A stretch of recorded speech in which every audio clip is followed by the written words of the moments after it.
காவல்துறை தன்னுடைய கட்டுப்பாட்டில் இல்லாத அளவிற்கு ஒரு மோசமான சூழ்நிலைக்கு நமது முதலமைச்சர் அவர்கள் தந்து கொண்டிருக்கிறார்கள் என்பதுதான் இன்னைக்கு மறுக்க முடியாத உண்மை. ஈரோட்டில் விவசாய இயந்திரம் தொழிற்சாலைகள் அமைப்போம் என்று சொன்னார்கள், செய்திருக்கிறார்களா? விவசாயிகளுக்கு விவசாய தொழில் இயந்திரம் தொழிற்சாலை அமைப்போம் என்று சொன்னார்கள். ஈரோட்டில் திமுகவினர் செய்திருக்கிறார்களா? இதுவரைக்கும் செய்யவில்லை. தோல் பூங்கா அமைத்து தருவோம் என்று சொன்னார்கள் திமுக, செய்தார்களா? இல்லை.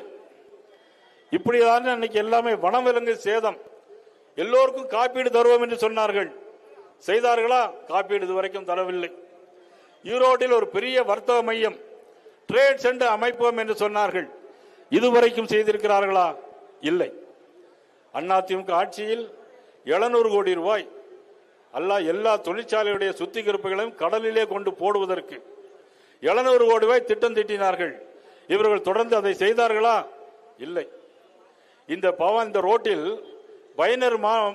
பயனர் விடுதியில் இருந்து திண்டல் வரைக்கும் மேம்பாலம் அமைப்போம் என்று சொன்னார்கள். திமுகவினர் இதுவரைக்கும் செய்திருக்கிறார்களா? இது மாவட்டத்தில் இதுவரையும் செய்யவில்லை.